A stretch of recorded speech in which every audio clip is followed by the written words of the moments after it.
नमस्कार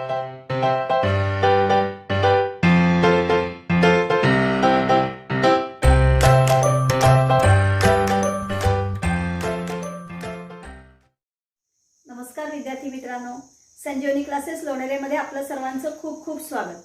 तुम्ही जर आमचे याआधीचे व्हिडिओज बघितलेले नसतील तर ते नक्की बघा आणि तुम्हाला जर ते आवडले तर लाईक करा, शेअर करा आणि सबस्क्राइब करा। आणि ज्यांनी आतापर्यंत आमच्या चॅनलला सबस्क्राइब केलेलं आहे त्यांचे खूप खूप धन्यवाद। चला तर मग आपण बघतो आहोत M2 चा 3rd चॅप्टर सर्कल मध्ये आपण बघतो आहोत प्रॉब्लेम सेट 3। प्रॉब्लेम सेट 3 मधलं 7th सम जे आहे ते आपण बघूया। त्यांनी आपल्याला ही फिगर दिलेली आहे, हे दोन सर्कल्स दिलेले आहेत। ओके, एक्स आणि वाय सेंटर असलेले दोन सर्कल्स आहेत। बघूया पुढे त्यांनी आपल्याला काय इन्फॉर्मेशन दिलेली आहे। ही ऍक्टिव्हिटी आहे, त्यांनी आपल्याला ऍक्टिव्हिटी सॉल्व्ह करायला दिलेली आहे।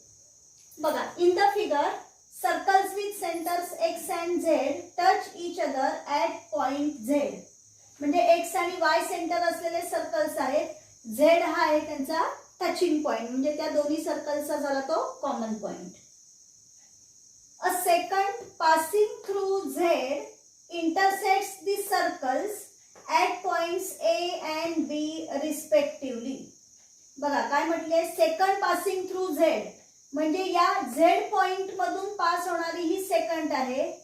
ही सेकंड एक्स सेंटर असलेल्या सर्कलला ए पॉइंट मध्ये इंटरसेक्ट करते आणि वाय सेंटर असलेल्या सर्कलला बी पॉइंट मध्ये इंटरसेक्ट करते।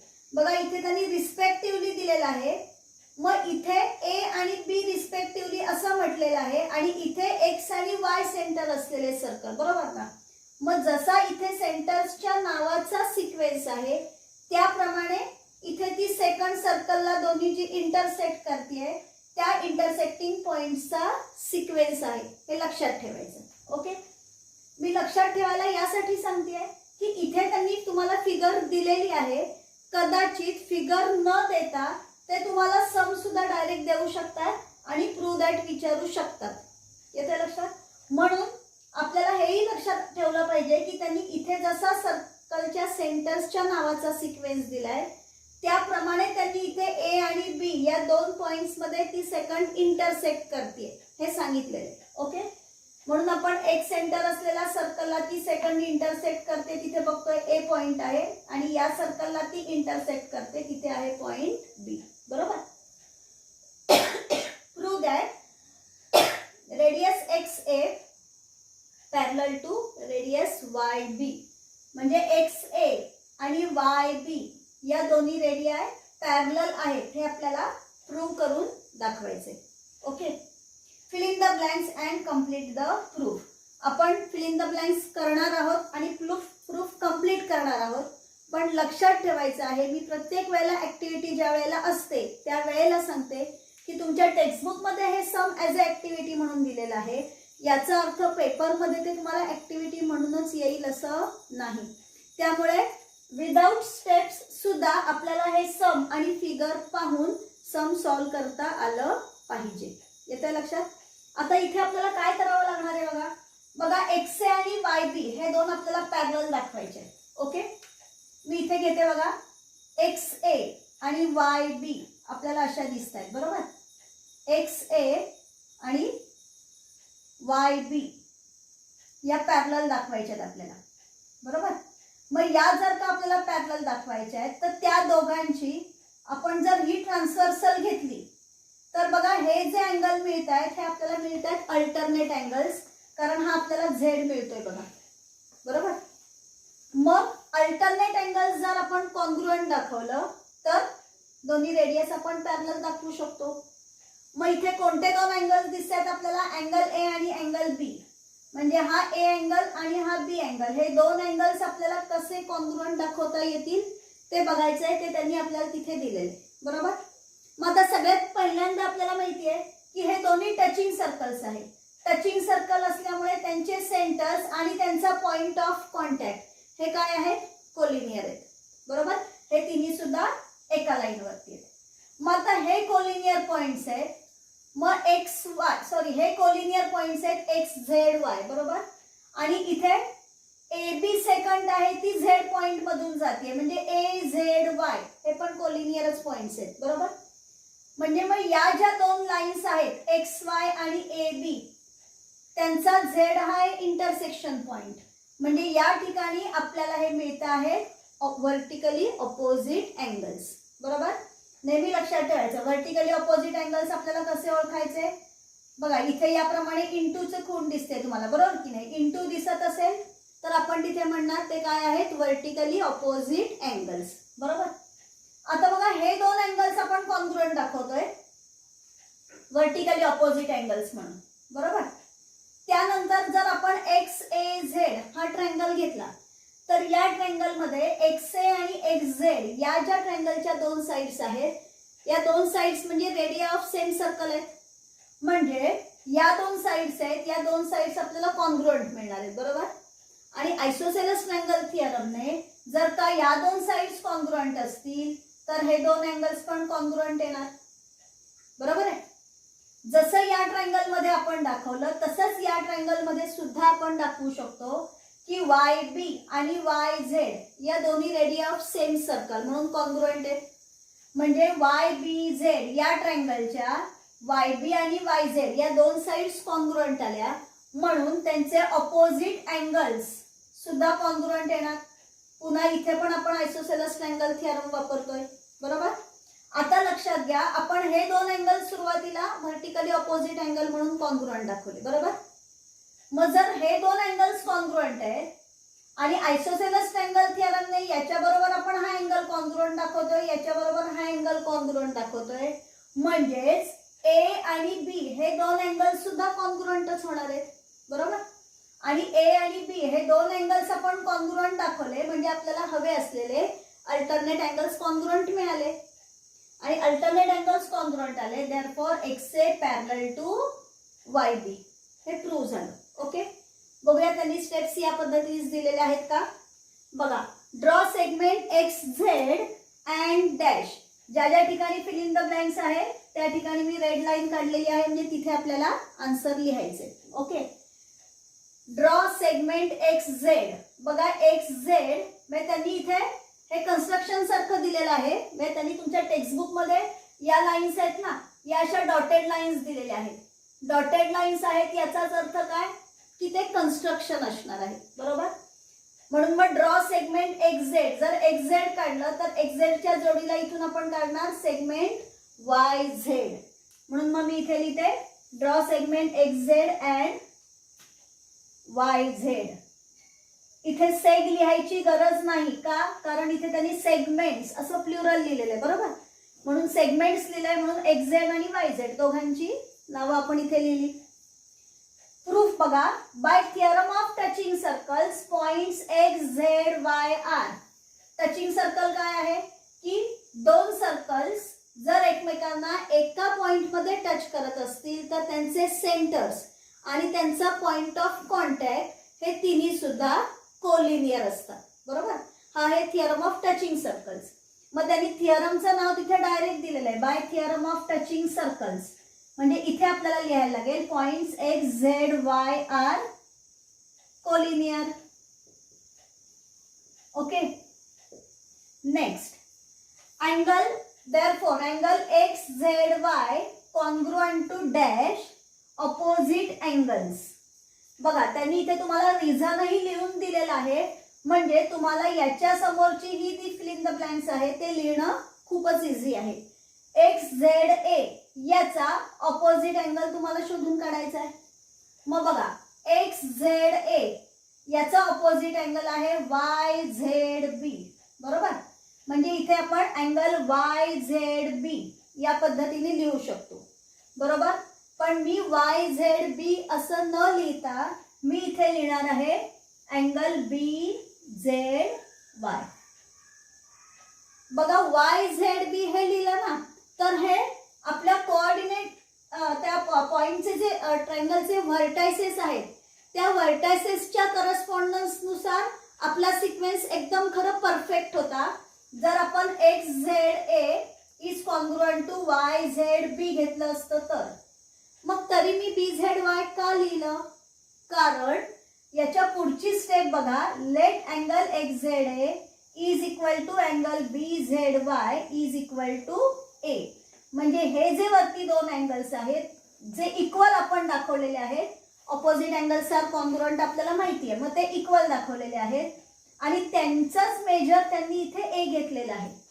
मग जर XZA त्यांनी लिहिलेलं आहे म्हणजे इथे BZY आहे, म्हणून आपण इथे YZB असं न लिहिता अँगल BZY लिहिलं.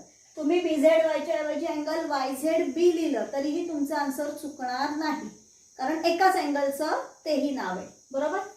मग आता बघा XZA आणि अँगल BZY याला त्यांनी A घेतलंय, आपण पण इथे लिहूया A.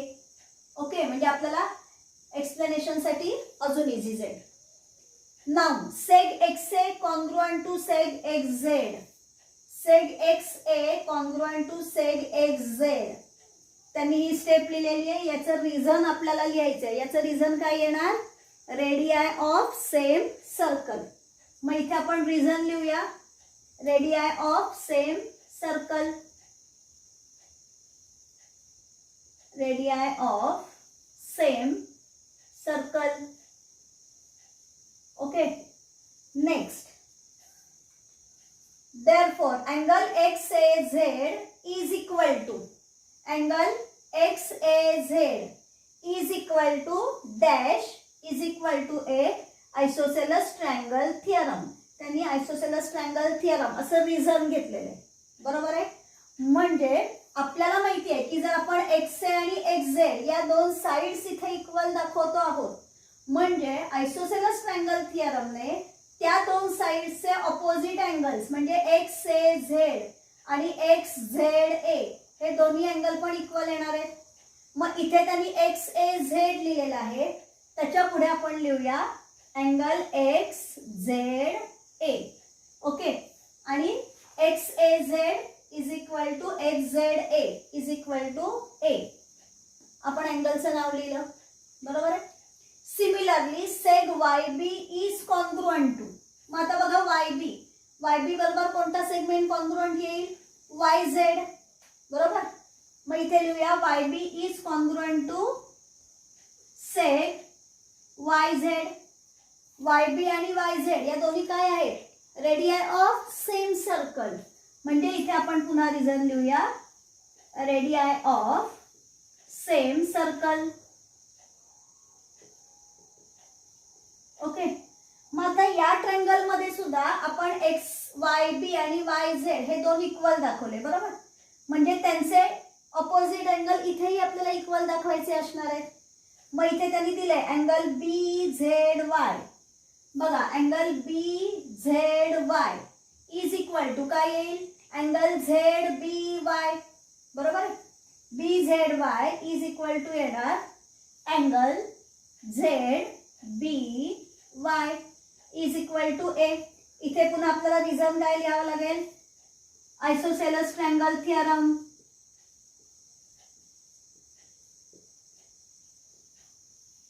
ओके, आता इथे त्यांनी लिहिलेलं आहे फ्रॉम 1 2 3. खरं 1 2 3 हा नंबर नकोय आपल्याला, 1 2 3 असं येईल, कारण आपले नंबर्स या पद्धतीने दिलेत ना. आपण फ्रॉम फर्स्ट, सेकंड आणि थर्ड हे रोमन नंबर्स आहेत ना. ह्या रोमन नंबरचा अर्थ 1 2 3 नसतो, याचा अर्थ फर्स्ट, सेकंड, थर्ड असा असतो. येते लक्षात? म्हणजे मग फर्स्ट, सेकंड आणि थर्ड या ज्या स्टेप्स आहेत याच्यावरून आता इथे आपल्याला लिहायचं आहे angle XAZ is equal to, angle XAZ is equal to. मग आपल्या स्टेप्स काय आहेत बघा. फर्स्ट स्टेप मध्ये आपण XZA बरोबर BZY इक्वल दाखवला. XZA BZY हे दोन अँगल्स आपण इक्वल दाखवले. बरोबर आहे. सेकंड स्टेप मध्ये XAZ XZA, XAZ आणि XZA हे दोन अँगल्स आपण इक्वल दाखवले, त्यांचं मेजर A आहे बघा. थर्ड स्टेप मध्ये BZY is equal to ZBY, BZY is equal to ZBY हा अँगल पण आपण A दाखवलाय. बरोबर. मग आता बघा, हे दोन अँगल आपण सुरुवातीला A दाखवले, A मेजरचे दाखवले. नंतर हे या दोघांचे मेजर A दाखवलं. या ट्रायंगल मध्ये या दोन अँगलचे मेजर A दाखवलं. मग बघा, हा अँगल आणि हा अँगल, अँगल A आणि अँगल B या दोघांचं मेजर आपल्याला इथे A मिळालं. हेच तर अँगल्स आपल्याला इक्वल दाखवायचे आहेत, कॉन्ग्रुअंट दाखवायचे आहेत, बरोबर. म्हणजे इथे येणार angle X A Z is equal to angle Z B Y is equal to angle Z B Y, angle Z B Y. आणि बघा हे दोन अँगल्स एक्स ए झेड आणि झेड बी वाय हे दोन अँगल्स आपण इक्वल दाखवले. Therefore radius X A is parallel to radius Y B. इथे आपण लिहिणार alternate angles taste.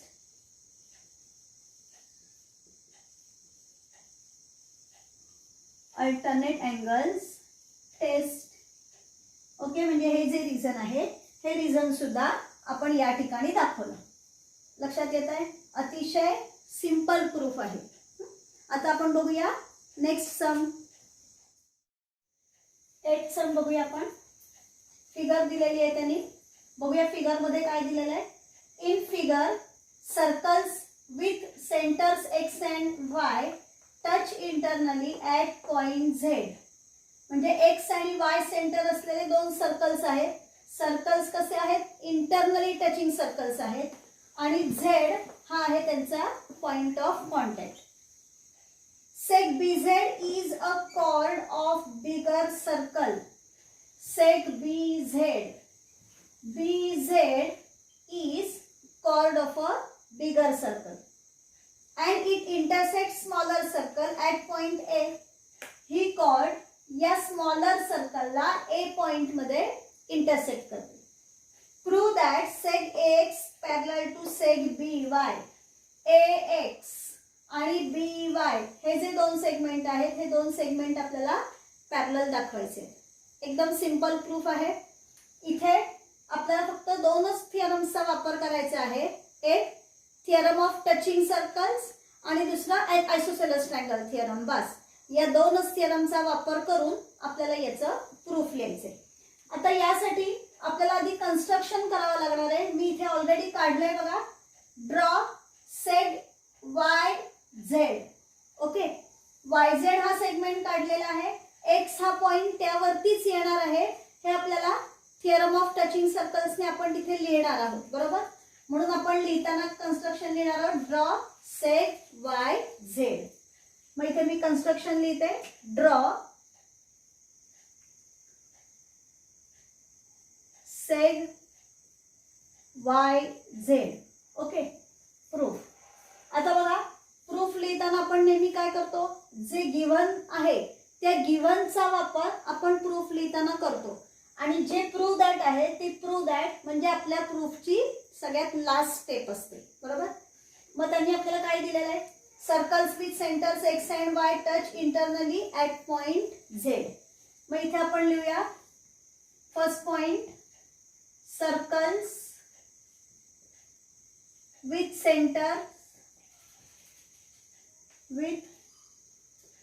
Centres x and Z, sorry, X and Y touch internally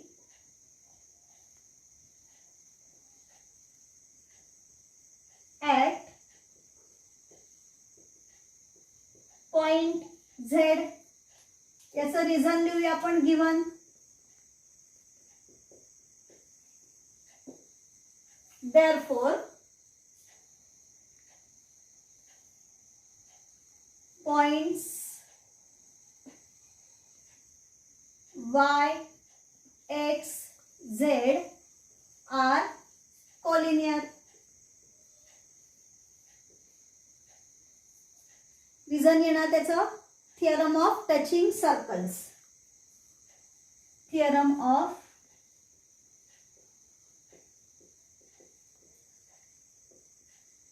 touching circles. मग आता वाय एक्स झेड हे कोलिनियर आहेत. त्यांच्यामध्ये बिटवीननेस आपण लिहून ठेवूया Y dash x dash Z. याच पॉइंट मध्ये आपण लिहूया and Y dash x dash Z, बरोबर. ज्यावेळेला इंटरनली टचिंग सर्कल्स असतात त्यावेळेला त्यांचा पॉइंट ऑफ कॉन्टॅक्ट असतो तो पॉइंट ऑफ कॉन्टॅक्ट त्या दोन्ही सेंटर्सच्या एकाच साईडला असतो, बरोबर. मग आता आपण हे कोलिनियर पॉइंट्स दाखवले. आता वाय सेंटर असलेलं जे सर्कल आहे, कोणतं वाय सेंटर जो आहे ते या बिगर सर्कलचे, बरोबर. मग या सर्कल मध्ये वाय बी आणि वाय झेड या दोन्ही आहेत रेडिया ऑफ सेम सर्कल. मग इथे आपण लिहूया इन अ बिगर सर्कल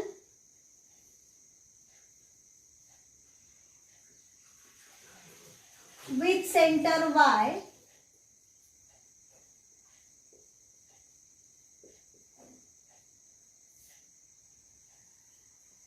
येईल seg YB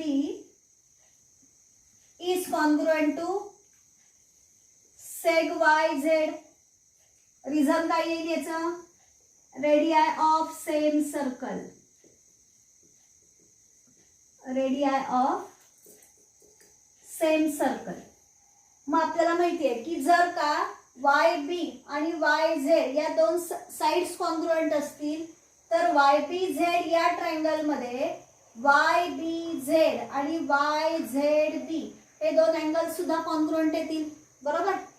समजा या दोन अँगलना आपण x घेऊया, या दोन अँगलचं मेजर आपण घेऊया x. मग इथे आपण लिहूया therefore in triangle YBZ angle YBZ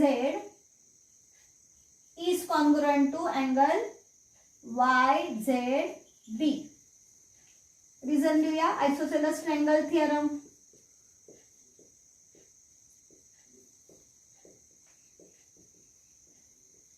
मग हे दोन अँगल्स आपण कॉन्ग्रुएंट दाखवले, त्यांचं मेजर आपण घेऊया x degree. Let angle YBZ is equal to angle YZB is equal to x. Okay. आता स्मॉलर सर्कल मध्ये घेऊया, एक सेंटर असलेल्या स्मॉलर सर्कल मध्ये XA आणि XZ या येथील रेडिया ऑफ सेम सर्कल. जे आपण इथे बिगर सर्कल साठी दिलेलं आहे सेम तसंच आपल्याला सगळं स्मॉलर सर्कल साठी लिहायचंय. In a smaller circle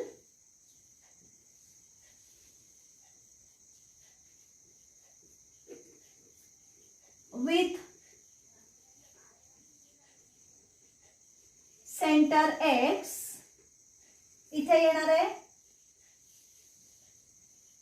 seg XA is congruent to seg XZ.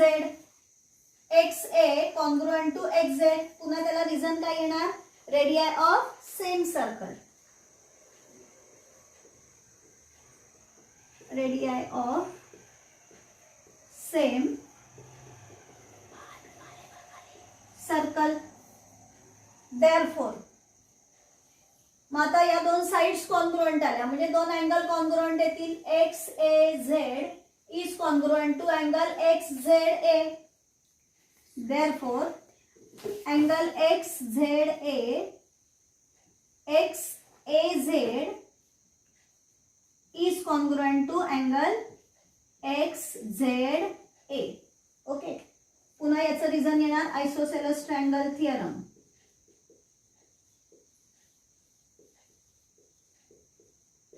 Isosceles triangle theorem, बरोबर. इथे आपण लिहूया इन ट्रायंगल XAZ. इथे मी लिहिते इन ट्रायंगल XAZ. त्या ट्रायंगल मध्ये हे दोन अँगल्स कॉन्ग्रुएंट येतील, बरोबर आहे. आता बघा XAZ म्हणजेच XAZ आणि XZA हे दोन अँगल आपण इथे कॉन्ग्रुएंट दाखवले. पण हा XZA अँगल आहे, हा अँगल म्हणजेच YZB अँगल आहे आपला, बरोबर. बघा हा YZB अँगल आहे म्हणजेच आपला XZA हा अँगल आहे. का, कारण आपले Y, X आणि Z हे तर तिन्ही कोलिनियर पॉइंट्स आहेत.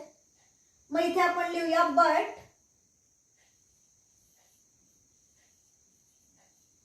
Angle YZB is equal to angle XZA. इथे रिझन लिहूया आपण since y dash x dash z, कारण हे कोलिनियर पॉइंट्स आहेत बरोबर. मग आता बघा, जर YZB आणि XZA हे दोन अँगल जर का इक्वल येत असतील तर म्हणजेच YBZ आणि XAZ हे दोन अँगल पण इक्वल येतील बघा. YBZ आणि XAZ हे दोन अँगल सुद्धा इक्वल येतील. म्हणून मग इथे आपण लिहूया therefore angle YBZ is equal to angle XAZ. Points काय लिहावे लागतील आपल्याला, फ्रॉम 4, 7 and 8. इथे रिझन येणार फ्रॉम 4, 7 and 8. ओके. आता बघा YBZ म्हणजे हा आपला अँगल आला आणि XAZ म्हणजे आपला हा अँगल आला बरोबर आहे. मग हे दोन्ही आपण अँगल इक्वल दाखवले, पण तुम्ही जर बघाल तर बघा YBZ आणि XAZ हे दोन आपण अँगल इक्वल दाखवले. हे दोन अँगल्स आहेत, हे दोन अँगल्स या दोन लाईन मुळे तयार झालेले अँगल्स आहेत आणि ही आहे त्यांची ट्रान्सव्हर्सल बरोबर आहे. मग हे दोन अँगल आपल्याला कसे दिसत आहेत, हे दोन आहेत करस्पॉन्डिंग अँगल्स बरोबर. मग इथे आपण लिहूया but these are corresponding angles, but these are corresponding angles.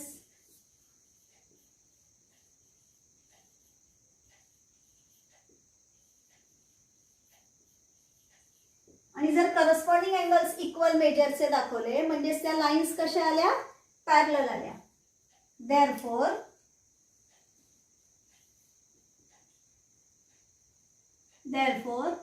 आपलं टू प्रूव्ह काय आहे, seg AX is parallel to seg BY. इथे रिझन येणार करस्पॉन्डिंग अँगल्स टेस्ट.